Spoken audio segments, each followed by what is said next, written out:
Imagine if your AI model, the one you use every day for summarizing stuff or writing emails, could just instantly switch gears. 1 minute, it's like a top-notch copywriter. The next, bam, it's analyzing complex financial data. Or, I don't know, generating super specific scientific notes. Without any lag, no loading times, no performance drop, just poof, a totally new specialized skill right there when you need it. Today, that's what we're doing a deep dive into, how these large language models, LLMs, are actually getting this incredible superpower. It turns out it's thanks to some really cutting-edge ideas, like how they pay attention to information, and this brilliant thing called Allora. So our mission for you today, we're going to unpack the tech that makes this seamless skill swapping thing possible. We'll explore the challenges, keeping these massive AIs running smoothly, and then we'll reveal how one really ingenious innovation kind of ties it all together. By the end, you'll have a shortcut, basically, to being properly informed on this. Think of your AI like a powerful gaming console. It's always on, always ready, and each skill, it's like a game cartridge you just slot in instantly. Let's jump right into the next thing. Exactly. And what's really important to grasp here is these aren't just pie-in-the-sky ideas from research papers. No, these are practical advancements. They're actively shaping the future of AI right now, making these incredibly complex systems way more agile, more useful in the real world across, well, pretty much every industry you can think of. Okay, right, let's unpack this then. Because when we talk about modern AI systems, it's way more complicated than just a simple chatbot, isn't it? They're multitasking all the time, combining what people call mixtures of experts and often acting as these intelligent agents working together. Plus, they're handling all sorts of inputs, not just text, but images, audio, maybe video too, all at once. That sounds like a lot of cross-chatter, just a flood of information. So the big question is, with all that chaos, how on earth do these huge LLMs figure out what to actually pay attention to? How do they not just get swamped? That is precisely the challenge. Yeah. In all this complexity, an LLM really has to sort the signal from the noise. How does it know what's actually important and what's just, background stuff? The basic answer, at its core, is this mechanism called attention. Simply put, attention lets models dynamically weigh different pieces of information. We call them tokens, which are basically words or parts of words. It weighs them based on how important they are in that specific context. So the higher the weight for a token, the more focus the model gives it. It's really like highlighting the most critical sentences in a super long document, telling the model, hey, this bit, focus here. Oh, without that, everything gets treated equally, and that would be, well, incredibly inefficient. Doesn't work. Okay, so attention, how does it actually work on a technical level? Sounds almost like magic, right? Letting the AI instantly get the context. But I'm fascinated by the engineering. How do they manage something that seems so complex without it just grinding everything to a halt? Let's walk through it, maybe without getting totally lost in the weeds, because this seems like where the real cleverness is. Yeah, and what's truly fascinating, I think, is the elegance behind it. It's a powerful mechanism, but the idea is quite neat. This self-attention process, which is absolutely fundamental to how these transformer models work. It starts with an input vector. Let's call it F. Think of F as just a number representation of a single word after it's been embedded. Okay, so this one vector gets transformed into 3 separate things using what we call learned weight matrices. These are basically patterns the model learned during training. So first you get the query. That's Q. This is like what the model is looking for, what it wants to focus on relative to other words. Second, there's the key, K. This acts more like a label or a tag for each word, describes its content, what it's about. Like a descriptor. Exactly, a descriptor. And finally, you have the value, V, and that's the actual content, the meaning of the word itself. Right, so once you have Q, K, and V for every single word, the model compares the query of one word with the keys of all the other words in the sequence. Think of it like asking, how relevant is this word's search query? It's Q. To every other word's label, it's K. And that comparison, it's done using a dot product between Q and K. A high score means high relevance. Then, this function called softmax gets applied to those scores. This is crucial. It turns the raw scores into clear percentages, like slices of a pie, that all add up to 1. It tells the model exactly how much attention to give each word compared to the other. Right, so it normalizes them. Precisely. And finally, each value vector, the actual content, gets multiplied by its attention probability score. All these weighted values are then summed up. That creates the final output for that word, now packed with contextual information. And this whole thing, it happens for every single word in the input. It lets the model dynamically figure out what to emphasize based on the entire context. It's, a continuous dance of relevance. Wow, that's an incredibly detailed process happening for every word. But here's where I heard it gets really interesting. Something that makes it even more powerful. Yeah. It's not just one head, doing all this work is it's not a single spotlight, but maybe like a whole array of them, each focusing on something different. Does that mean different heads are almost like little AI specialists inside the bigger model, each giving a unique perspective? How does that work? You've absolutely nailed a crucial point there. Correct. In practice, LLMs use what's called multi-head attention. Just imagine having several parallel attention mechanisms, or heads, running at the same time. Each one learns to focus on different aspects of the input simultaneously. So, for example, one head might get really good at focusing on grammar, subject-verb agreement, that sort of thing. Another might specialize in tracking pronouns, figuring out who he or she or it refers back to. Oh, And yet another could be looking for named entities, people, places, companies. It's kind of like having a team of specialist editors look at the same text. One's a grammar expert, one's a fact checker, one looks at the overall tone. right. Each brings their own specific attention. And together, they build a much richer, more nuanced understanding than any single head could manage alone. Their insights then get combined to create that final, really robust representation of the context. So attention sounds, well, amazing. A real breakthrough for AI language understanding. It allows for such deep context. But doesn't all this intense focus, all these calculations for every word times multiple heads, doesn't that put a huge strain on the AI? Feels like it could really slow things down, especially if you're feeding it like a really long document. You're right to ask that, because yes, it absolutely can become a bottleneck, a major one. We actually have a specific term for measuring how fast LLMs think or generate text. It's called inference throughput. Basically, the number of output tokens, those words or word parts, the model spits out per second. And attention blocks, believe it or not, despite being so powerful, can significantly drag that throughput down. They become a real performance constraint. Why is that, though? What's the fundamental issue that makes such a vital mechanism also a limitation? The core problem with self-attention, the kind we've been talking about, the heart of transformers, is its quadratic complexity. That sounds technical, but simply put, as the input text gets longer, the amount of computation needed doesn't just grow steadily linearly, it explodes quadratically. Okay, so double the length, quadruple the work, something like that. Exactly like that. So imagine your AI trying to summarize a whole book instantly, or analyze a year's worth of emails, or have a really long, complex conversation. If the sequence length doubles, the computation needed might quadruple. Or worse, without specific optimizations, it would just grind to a halt, making real-time understanding of long inputs practically impossible.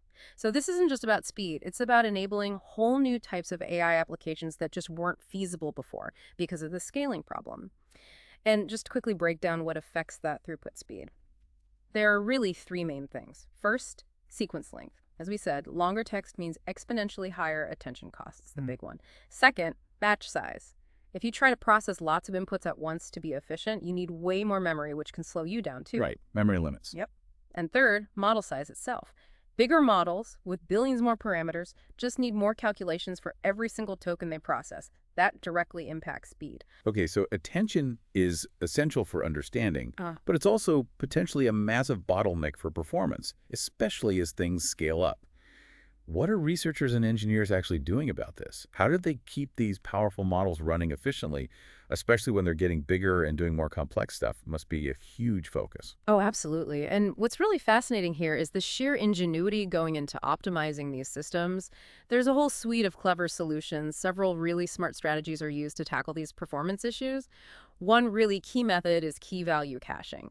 So instead of recomputing everything from scratch all the time, especially in, say, a long chat where lots of the earlier context stays the same, the model intelligently reuses calculations or tensors it already stored from previous steps. Like remembering what was just said so you don't have to reread the whole conversation. Precisely. It massively cuts down on redundant computation. Huge saving. Another really big one that's made a massive difference is flash attention. This is basically a super optimized, really memory-efficient way to calculate attention, designed specifically for GPUs, the graphics cards that power most AI. It lets you process much longer sequences much faster without completely overwhelming the GPU's memory or killing that inference throughput we mentioned. Okay, faster and less memory hungry. Exactly. Then you get into more advanced architectural tweaks, like sparse and linear attention. These methods cleverly restrict which tokens can attend to which other tokens. They don't calculate every possible connection.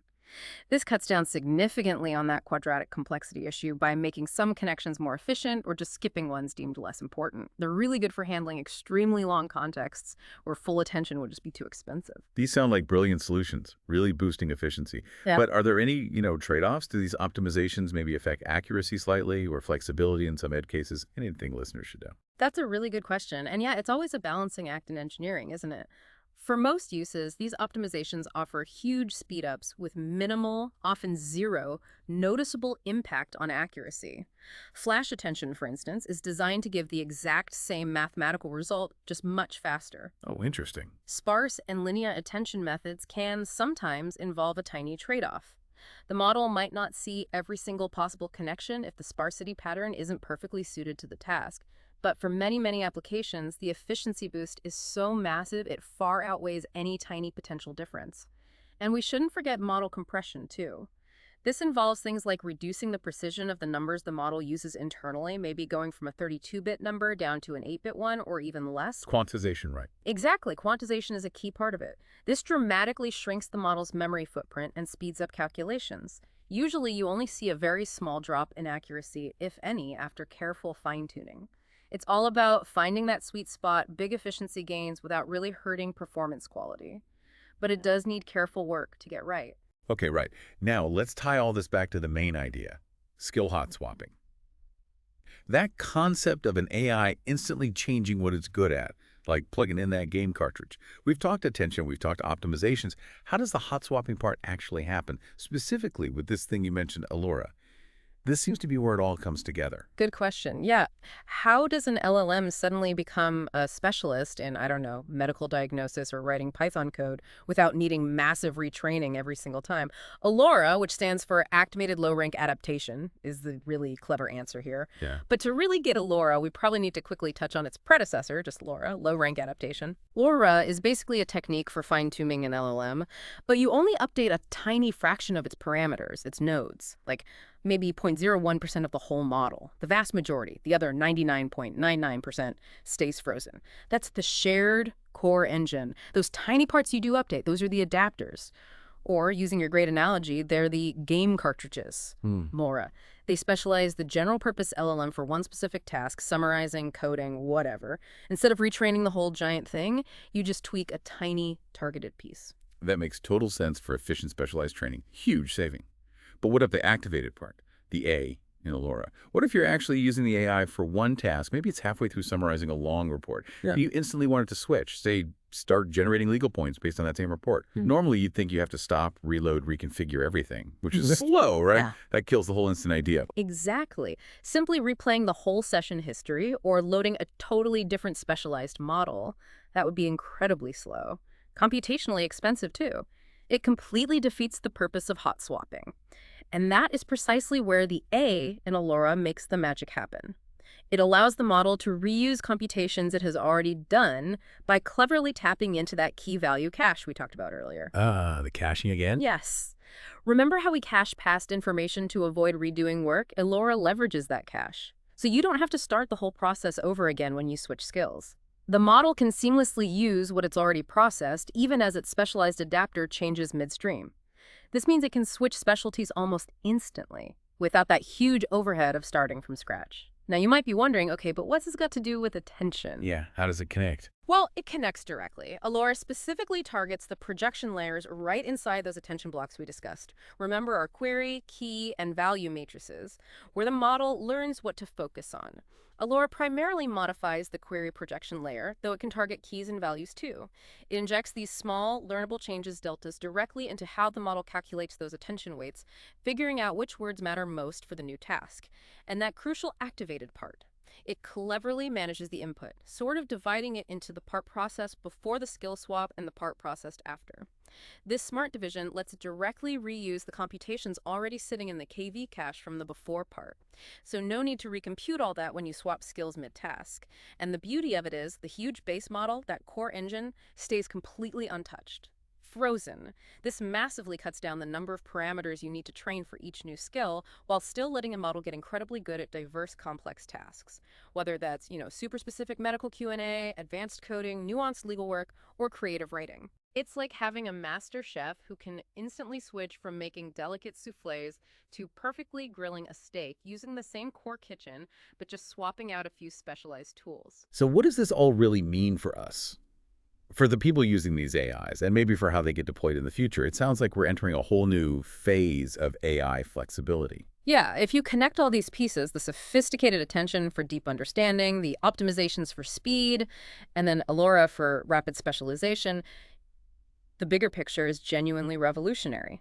It lets LLMs swap in new skills almost instantly, like changing that game cartridge mid-game, but crucially, you get to pick up right where you left off. Without losing progress. Exactly. It injects these lightweight adapters right into the attention mechanism, the core of how the model understands. And it does this without retraining the whole massive GUS model every time. And critically, it reuses past computations via the key value cache, making that on-the-fly specialization incredibly fast and efficient. This just fundamentally changes how we can interact with and deploy these incredibly powerful AI systems, makes them so much more dynamic. That's it. The AI isn't just smart anymore. It's dynamically adaptable.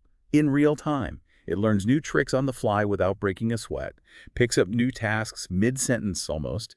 It really is like having access to a whole library of specialized expertise that you can just swap in whenever you need it. Makes these tools way more versatile and responsive than, wow, we could have imagined even a few years back. It's a massive leap for practical AI. So there you have it. You've now got, hopefully, a really solid handle on how these large language models manage to focus using attention, how they beat the performance challenges with some very clever optimizations, and then how they instantly adapt to new specialized skills thanks to the really ingenious design of Allora. Yeah, we've seen how these incredibly complex systems are becoming much more agile, much more dynamic, able to tackle such a wide range of tasks with really unprecedented efficiency. It truly transforms how we think about AI and what it can do. Absolutely. The ability to hot swap AI skills fundamentally changes the game for deploying and using these models, makes them more versatile, more responsive than ever. It definitely moves us closer to that future where maybe a single AI can be a jack of all trades and instantly become a master of any specific one right when you need it. Which brings us to a final thought, maybe a question for you, our listener.